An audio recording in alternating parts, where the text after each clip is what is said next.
এরপরে প্রশ্ন হলো, সাবেক প্রধানমন্ত্রী বেগম খালেদা জিয়ার জানাজায় সাধারণ মানুষের পাশাপাশি আলেমদের উপস্থিতি এবার বিশেষভাবে চোখে পড়েছে। অথচ রাজনীতিবিদদের জানাজায় এমন দৃশ্য খুব বেশি দেখা যায় না। এর কারণ কি? খুবই গুরুত্বপূর্ণ প্রশ্ন। সাবেক তিনবারের প্রধানমন্ত্রী বেগম খালেদা জিয়ার জানাজায় সাধারণ মানুষের পাশাপাশি আলেম ওলামা, মাদ্রাসার ছাত্রদের উপস্থিতিটা বেশ উল্লেখযোগ্য ছিল।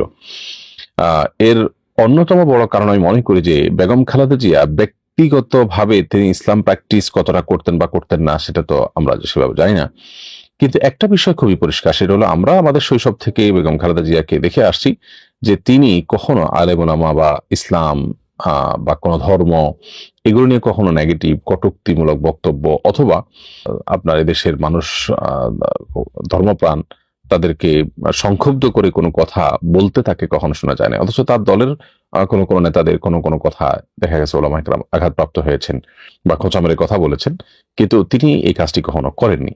এটির মধ্য দিয়ে তিনি মূলত তার স্বামী শহীদ প্রেসিডেন্ট জিয়াউর রহমানের যে আদর্শ সেটিকে ধারণ করেছেন।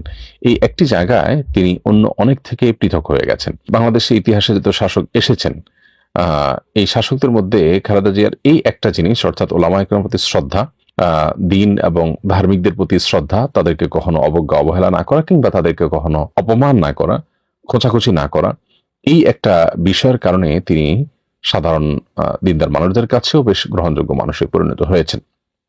তাছাড়া প্রচন্ড রকমের মাজলুম হওয়ার কারণে বয়সেও এত জুলুমের শিকার হয়েছেন। পুরো পরিবার, তার ঠিকানা, আবাসন, জীবন সবকিছু যখন তছনছ করে দেওয়া হলো, তখন খুব স্বাভাবিক সাধারণ মানুষের সিম্প্যাথি তার প্রতি যুক্ত হয়েছে।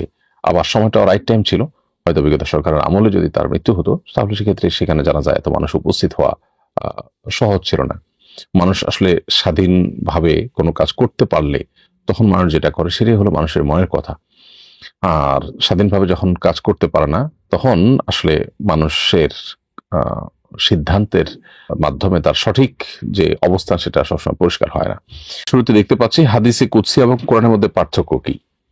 হাদিসে কুদসি এটিও আল্লাহর কালাম বা আল্লাহর দিকে সম্বন্ধ করে বলা হয় যে আল্লাহ বলেছেন, আল্লাহর কথা। হাদিসে কুদসিও আবার কোরআনও আল্লাহর কালাম বা আল্লাহর কথা, কিন্তু দুটির মধ্যে পার্থক্য আছে।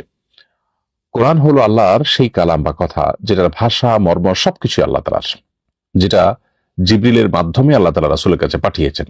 আর হাদিসে কুদসি হলো যেটার মর্ম আল্লাহ তাআলার কিন্তু ভাষা নবী সাল্লাল্লাহু আলাইহি ওয়াসাল্লামের, অর্থাৎ যেটা জিবরিলের মাধ্যমে আসেনি বরং নবী সাল্লাল্লাহু আলাইহি ওয়াসাল্লামের অন্তঃকরণে আল্লাহ তাআলা সরাসরি ওহী করেছেন, সেটা নবী সাল্লাল্লাহু আলাইহি ওয়াসাল্লাম তার ভাষায় প্রকাশ করেছেন। এটা হলো হাদিসে কুদসি।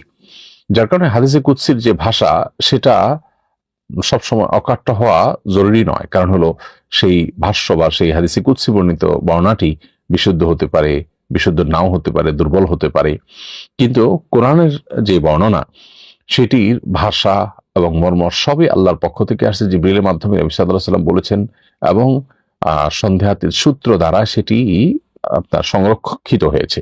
তো হাদিসে কুদসি এটাও আল্লাহর কথা, কোরআন আল্লাহর কথা, কিন্তু একটা আল্লাহ তাআলা নবী সাল্লাল্লাহু আলাইহি ওয়াসাল্লামের অন্তরে দিয়েছেন, তিনি তার মুখে সেটার ভাষা বা সেটার মর্মটাকে তিনি তার ভাষায় তিনি ব্যক্ত করেছেন।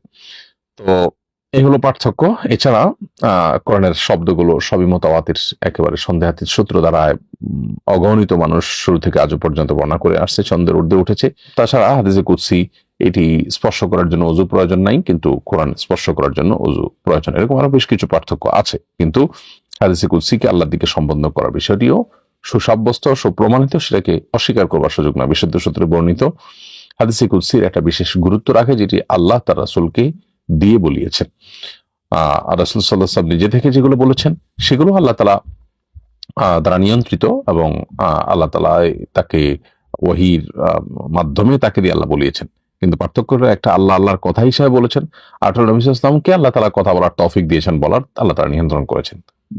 দুই জিনিস, একটা সাধারণ হাদিস আর একটা হলো হাদিসে কুদসি।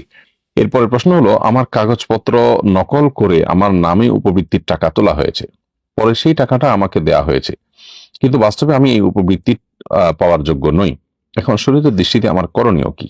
উত্তর হলো যে আপনি যেটার যোগ্য নন কিন্তু নকল কাগজপত্র দিয়ে আপনার জন্য সেই সুযোগ সুবিধা আদায় করা হয়েছে, এটি অন্যায় করা হয়েছে। যারা এটি করেছেন তারা গুনাহের কাজ করেছেন। আর আপনি একজন মুসলমান হিসাবে আপনার দায়িত্বশীলতার জায়গা থেকে এটি আপনি ভোগ করতে পারেন না, কারণ এটি আপনার হক নয়, অধিকার নয়। অতএব এই অন্যায়ভাবে যেটি তোলা হয়েছে সেটা আপনি ভোগ করতে পারবেন না, বরং যে প্রতিষ্ঠান থেকে তোলা হয়েছে সেই প্রতিষ্ঠানে এটি ফেরত দেওয়ার ব্যবস্থা গ্রহণ করতে হবে।